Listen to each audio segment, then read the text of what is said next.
Good morning and welcome back to I'll Knit If I Want To, the weekly little video Q&A that I do right here. I'm Andrea Mowry of Drea Renee Knits, and today I am wearing my wolf work dress. I'll stand up in a little bit and show you that I made. This is a pattern by Jackie from her book Embody that was put out by Pom Pom Press, and I love it. It's got big pockets and it's pink. And with it I am wearing my satellite shawl, which is knit out of lovely La Bien-Aimée yarn. They're Kumo, which is a Surrey, baby Surrey alpaca, and Gotland, which is this gray. So it has gray and then this really light blush pink, a darker pink, and this really beautiful kind of ochre yellow. It's actually kind of a stronger yellow, but anyways. All right, so let's get started. This first question is about blocking hand spun yarn. So do you wet block your finished object when you're working with hand spun yarn? Absolutely. I know that the final stage of finishing off a hand spun yarn is to wash it and thwack it. So is wet blocking, the FO, still necessary? So yeah, anytime you knit anything, I would recommend wet blocking it. The only exception to this rule is if you were doing a hand spun or art yarn that is incredibly dense. So a good example of that would be Knit Collage. Her yarns are hand spun and they're very, very thick and dense. And so she even says for her yarn, she doesn't recommend a long soak for blocking because those yarns are so dense that it will take forever for them to dry. So it's just not ideal for that kind of yarn. But for the yarn I spin, my default yarn's probably a sport weight. So I tend to range between a fingering and maybe a DK at the heaviest. And so yes, I absolutely wet block my knits afterward, even after you've washed your yarn. Once you then, a lot of times I twist mine into, this is one I finished recently, I twist mine into a skein, and this is how I'm gonna store it. I attach a little label so I know what it is. And so depending on how long it sits for after that, when you finally have a chance to use it, but also then winding it into a yarn cake and then knitting it, we're really putting a lot of tension on that yarn typically. Sometimes we have to tear back and re-knit it and all that good stuff. So by the time we knit it into our object for the yarn to relax and bloom and really fluff up in that amazing magical way, that is what wet blocking is going to achieve for you. And especially if you're doing something like lace, that lace can't open up and be what it truly wants to be without blocking. And the same with cables. You'll find that your cables, that is how I learned the value of wet blocking. Was I knit a number of cabled pieces and couldn't really figure out why they didn't look good or fit properly. And it's because of using especially knits and purls next to each other like we often do in cables, and also crossing stitches over each other. That fabric kind of wants to like suck into itself, and so blocking is what lets it open up and reveal the beauty of the stitch pattern you have knit. So I 100% always wet block all of my knits and swatches. And I just wanted to touch on finishing off hand spun, washing and thwacking. So from what I've learned about thwacking, for anyone here who's not a hand spinner, what that means is that you would soak your hand spun a lot of times in like a wool wash, and then you would squeeze it out, and then you would take the skein and you would actually thwack it against something. And what that does is it kind of folds or very, very lightly fluffs and felts that yarn. I actually don't thwack, and maybe I will someday, but I actually wash and snap. And so what that is when you have the skein, you have it on each hand and you snap it out. And I have found that that has been my favorite way to get the twist to kind of settle where it needs to. So let's go on to the next question. Oh, and if anybody's wondering, so this yarn is my first skein knit off of my bat I created on my new drum carder over here, which has been fantastic. It was a great learning experience. It's very soft. I'm really just feeling the pink today, apparently. This was undyed cormo, which was white. And then I put it through my drum carder with upcycled sari silk, which was this beautiful earthy blushy pink. And then I also, just for fun, you can see kind of like a nice little blip of it there, grabbed some hot pink, I think it was just merino top in my fiber stash, and kind of painted some of that onto the bat. So it was a great learning. I learned so much. I wrote about it in my newsletter this week. So if you subscribe to my newsletter, check it out. If you don't subscribe to my newsletter, you can subscribe now, and you can actually view past issues. When you receive your first newsletter, you can go to the top of it and it will say open in web browser. And if you click that, it opens up a new page for you, a new internet page. And then in the left-hand corner, it will say past issues. And you can click that and you can go back at least a dozen issues. I don't think you can go back through all of them. Unfortunately, I actually wish that was a function. I'll have to look into that. I wonder if it's something I could somehow turn on. But anyways, you could go back and you can read all about my journey with my drum carder and figuring it out. The Cliff Notes version is go slow and don't overfeed your drum carder. But yeah, I learned a lot and I'm excited to keep learning, and spinning it really challenged my norm. This spun up a lot more thick and thin due to the way I had added that silk. It was in some big chunks, for lack of a better word. So my yarn ended up feeling looking a lot more hand spun with that thick and thin, but the hand of it is still very lovely. It's not coarse or dense. So yeah, I'll be curious to see what the finished fabric knits up like. I am thinking about either doing a hat or some mitts for this winter. So we'll see. I'll definitely show you once I've knitted up. Okay, question number 2.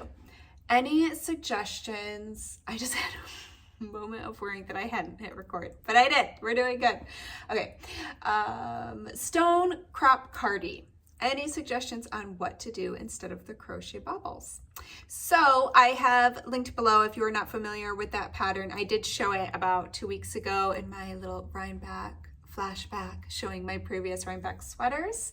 But basically it is a top-down colorwork sweater with all over colorwork with little colorwork motifs that have texture in between each section of those motifs. So there's little kind of seed stitch row on some of it, and then some of it has cables hugging up on bobbles.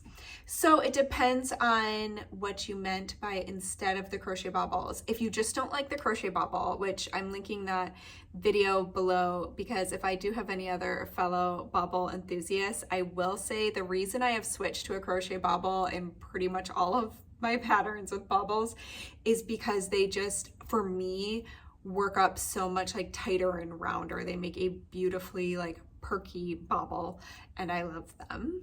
But I totally get that that might not be everyone's favorite method. I've said it before, I'll say it again. I think it's the great part about being a maker, especially a knitter, is that if you look at most techniques, there's more than one way to do it. And so you can find the way that feels the most comfortable for your hands and the way you like to manipulate your needles and or hook.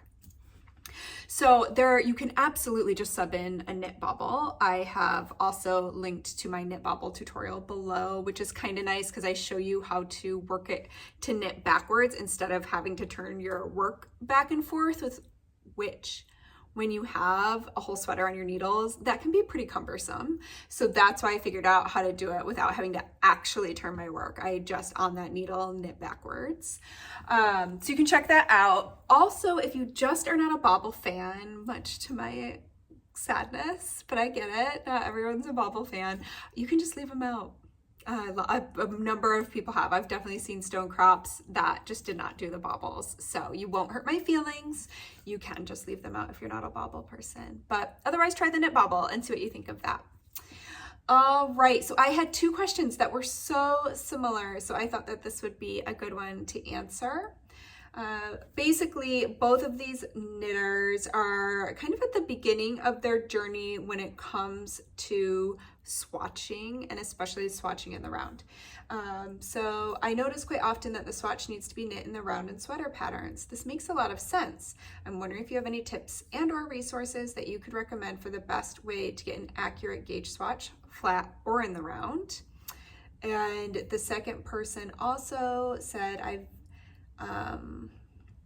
recently I saw a pic of the back side of someone's round swatch and it was all yarn and not knitted. My brain exploded a bit. Have I been knitting my round swatches incorrectly? No, you haven't.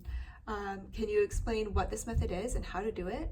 Is it the preferred method for knitters? Do you also block these yarn strands in the back? Thank you in advance. So there's a number of different ways to knit your swatch in the round. You can just do a tube, like almost like a sock cuff, and just knit that around and around and around. And then what you would want to do to not waste yarn, what I would then do is cut that open so that you can lay it flat. That way, otherwise you're going to have to cast on twice the amount of stitches that you otherwise would, because basically my recommendation to get an accurate read for swatches is, number one, that you are knitting the swatch per the pattern, however that pattern's knit. So if it's knit flat, I would swatch flat. If it's knit in the round, I would swatch in the round. You also want to pay attention to if the pattern tells you whether or not to gauge swatch in the pattern or just stockinette stitch. A lot of times, if there is a stitch pattern, that is how you want to take that, how you want to swatch, especially for color work, because in color work, we tend to knit tighter. So that's usually a pretty important one, that you want to do the stitch pattern. And so I recommend doing about a 6 by 6 inch swatch. So what would that be? That's about, what, 15 by 15 centimeters, if my math is correct. And the reason I like to do a bigger swatch like that is because if you only do like a little 4 by 4, most patterns are having you measure, you want to get 4 inches or 10 centimeters is just a pretty accurate amount to measure to get that average, to make sure if you only do like an inch by inch, there's a good chance that your next inch could have a different reading. So by reading it over a larger amount, you get a more accurate reading. But if your swatch is only 4 by 4, you're not going to get that full measurement because your edges all around are not going to be accurate readings. You really want to be able to measure that swatch within the swatch. You want to be able to measure 4 by 4 inches or 10 by 10 centimeters. So that's why I recommend doing that 6 by 6. So if you're doing it in the round, you're now casting on, 12 inches or 30 centimeters, I hope I'm doing that math correct, worth of stitches. That's a lot of yarn. The pro to that would be that you wouldn't have to cut it. So if you then wanted to use that yarn, if you ran short, you could unravel it. Once you've cut the swatch, can't really use it anymore. So, but you can do a tube. Otherwise, what a lot of people will do, this is a little swatch I have from, I'm just seeing if I have needles right here. Doing a tutorial the other day. These are mini needles, they're not gonna work. Let me see in here.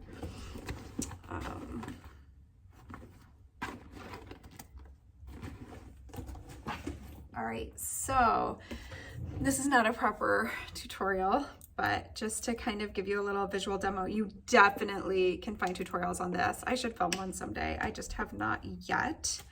But I'm sure if you searched here on YouTube, you could find one until I get myself organized and do one. So I'm just throwing this little swatch onto my needles quick to give you a little idea of what we are talking about with that unknit yarn that she had mentioned. So if I wanted to knit this quote unquote in the round, but didn't want to have to actually knit a tube, the goal is to always continue to knit on one side of your work to avoid turning it. So when it comes time, so I've knit across, but I don't want to turn it, what I can do is keep my swatch to that original needle tip. So my working yarn's now hanging off the cord. I could simply just wrap it around the back, leaving like a big loop. And now I would just continue to knit across, am I in the frame? Yes, the right side of my work like that, leaving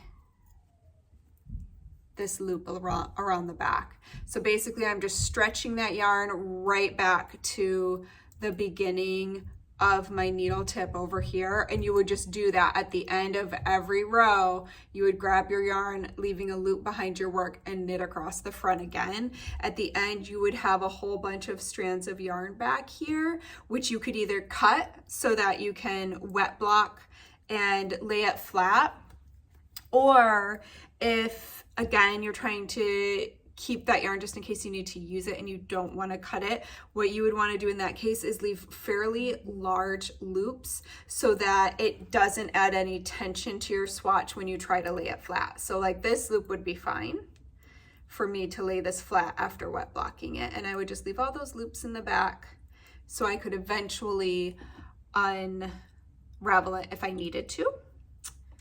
And that's really it. That's how you can do that. Your edges will be super sloppy. It's just the nature of it because you have loose yarn on each edge. That's just how it's gonna be. But again, if you're doing a larger swatch that you can measure in the middle, that part's not gonna affect it.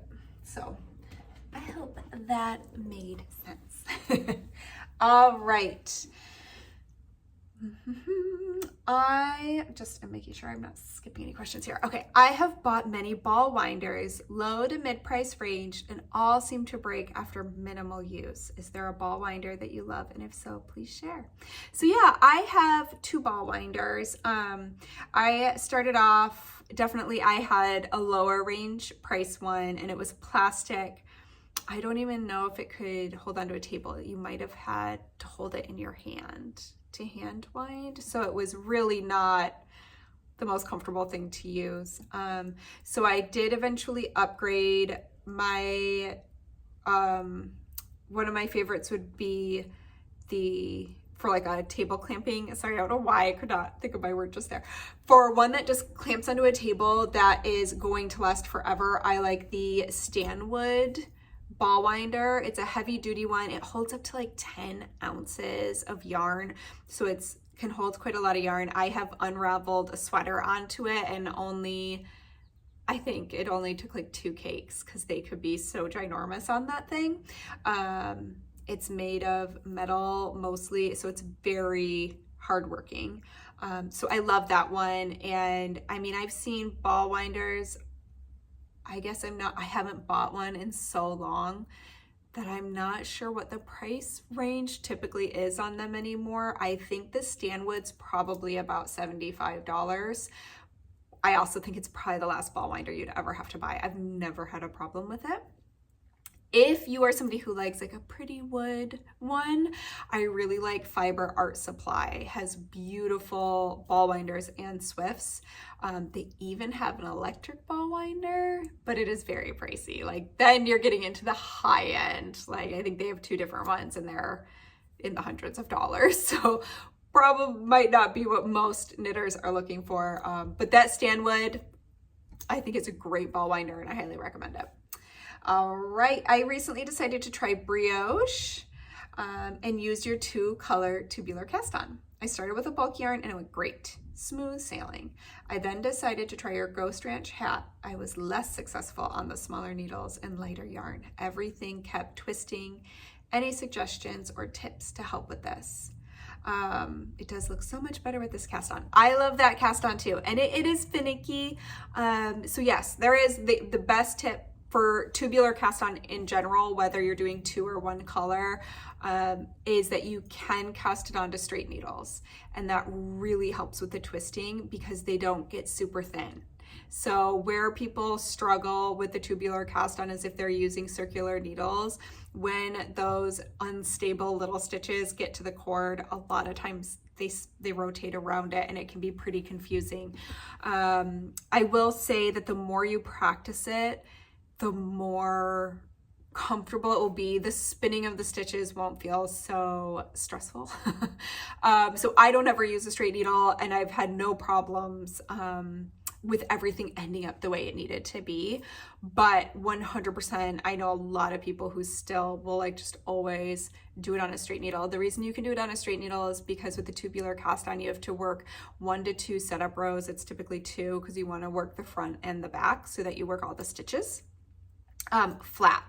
So you don't join in the round, even if you are doing your project where you're going to then join that cast on in the round, you do it after those setup rows. So you can work those on your straight needles, and then after those 2 setup rows, you can transfer them to your circular needle and they'll be stable. So that is what I would recommend to fix that. All right, I do have a little bonus question here. Sometimes when I'm reading through the questions, there's so many I want to answer. I'm like, oh, that's a good one. Oh, that's a good one. So I saw this one, and so it's really like a 6th full question, but I'm going to answer it anyway.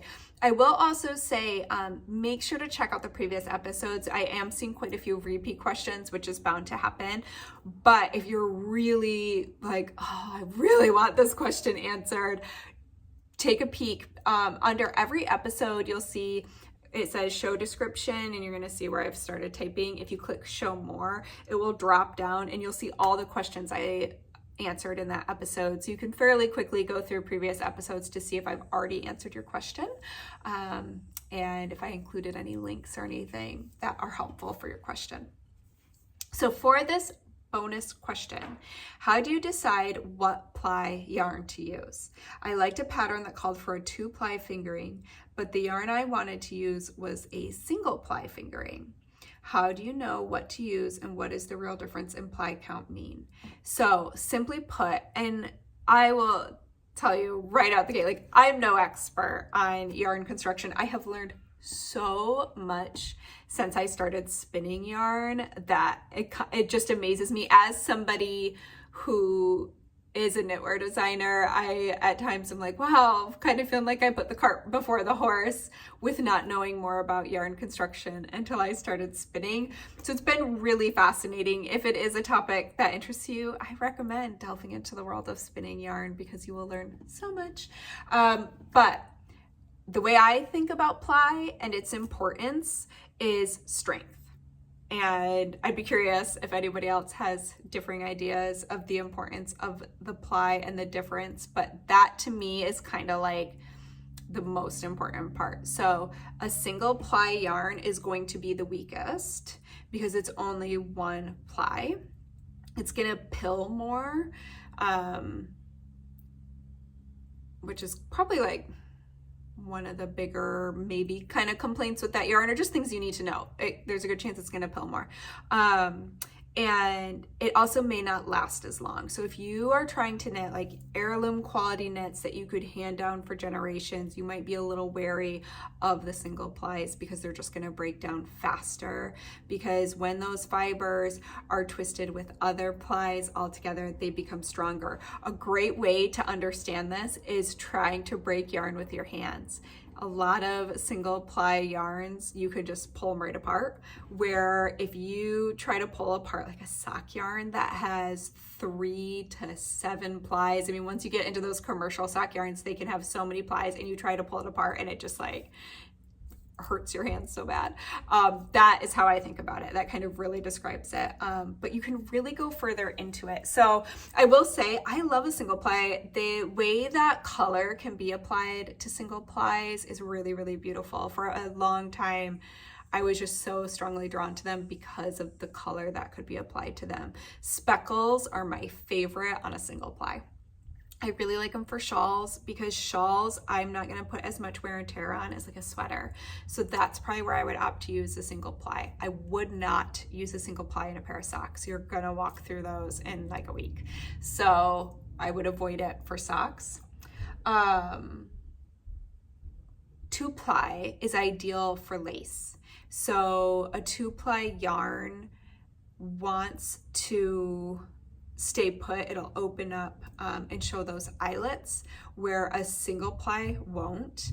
I learned that the hard way, and at least definitely not as well. And a 3-ply actually doesn't show off lace as well as a 2-ply either. A lot of people call a 2-ply a jumper weight, like a sweater weight yarn. It's really beautiful for sweaters, but I have used single ply, 2-ply, 3-ply, and beyond for sweaters. And I just really keep in mind what I want from that sweater and how I'm going to treat it. I have a single ply sweater that I'm more gentle with it. You know, I'm not going to wear it hiking. I'm going to wear it when I'm getting dressed up, kind of a sweater. And 3 plies or more make the yarn rounder and rounder, and that is going to create beautiful stitch definition. So really lovely cables. One thing that's interesting about single ply yarns too is a lot of people who've knit my Harlow hat, which I should have right here. Oh, where'd it go? Oh, I'm holding it. Okay. So my Harlow hat is a 2-color brioche hat, and you can see my columns are going really nice up and down straight. A lot of people will get biasing, where it will look like their brioche is all slanting, and I do believe that has to do with ply, specifically if you use a single ply yarn, because what happens when we ply yarn together is when you spin your yarn, one single of it, one strand of it, you spin it in one direction. If you then want to add other yarn singles to it to make a multi-plied yarn, you're going to spin those all together going in the opposite direction, and it creates a balanced yarn because it's been spun both ways. So I think that the time that you're going to see that biasing in a single is when it technically was spun too tightly and it has too much twist that never got balanced out in plying. So as a spinner, if you wanted to knit a single, you would actually spin it with less twist than you would if you were planning on plying it. So I think that some even of those commercial yarns just have a little bit too much twist in it, which is going to help it be a bit stronger, but it can then slant your fabric. Does that make sense? I'm kind of going on a tangent here. Yeah. All right. So there's my little spiel on that. I did want to share, because I've had quite a few spinners jumping in to ask questions, and so I thought y'all might be interested in this book, Yarnitecture by Jillian Moreno. It is amazing. I highly recommend this book. I actually just realized I haven't put a link below for this yet, but I'm gonna add it before I post the video. It's just blowing my mind. So I highly recommend any spinners out there to snag this, because it's so good and it has me thinking of things differently, and just getting me really excited to be at my wheel. So I recommend that for all the spinners out there. And I already showed you my new hand spun yarn. Yeah, so I think that's everything. Thanks for joining me again. Back there, you're seeing a little sneak peek of a new sweater coming this fall in Birch Hollow fibers.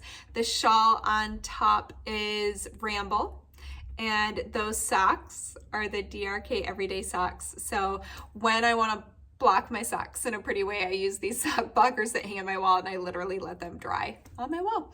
Oh, I wanted to show you, so my dress, I'll just kind of sneak this right here. All right. See if I can tilt this up a little. So this is my dress. It's long. And I love it. Pockets. And then I thought, so I have talked about doing a how to wear your shawl video, and I haven't had a chance yet to film that. And I was like, you know, what if I just picked a different one at the end of each episode because it can get probably kind of boring to watch an entire 20 to 30 minute video of me just wrapping shawls around myself. So I just thought I would show one at the end of each episode until I run out. So again, this is the satellite shawl. This utilizes bands of brioche in between stripes of garter short rows. It's an asymmetrical shawl. I'll kind of back up. That is what I consider the front. This is the back where you can see it's a little bolder with the yellow.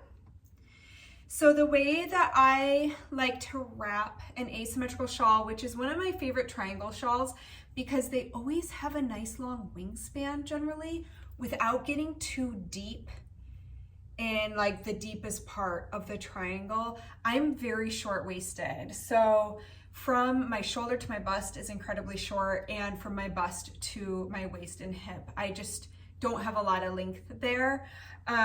So that if this gets too deep, it's too deep on me quite quickly. But what I like to do is I'm gonna take this shorter end and I'm just gonna toss it over my right shoulder. And this is just gonna kind of help stabilize it. And then I take my longer end and just wrap it around the other side. I like to keep my little triangle peak kicked off to the side so it's not just like in the center. I tend to always wear all of my shawls kicking to one side. That's just what I prefer. So this is generally how I would wear it and wrap it. That's it. Not too bad, right? Or how I've been wearing it all episode. I actually am a big fan of like the old school draping it over my shoulders because it makes me feel cozy. And if I was to say run outside and wearing it like this and I wanted a little extra, I would actually just kick up the one side because this is my long end. So I can just have that go pretty comfortably without falling off my shoulder around the back. And then I would just keep it like that. So that would be another way that I would like to wear it. Ta-da! All right, thank you so much for joining me back here. Oh my gosh, I almost just dragged my whole shawl along the tines of that drum carder.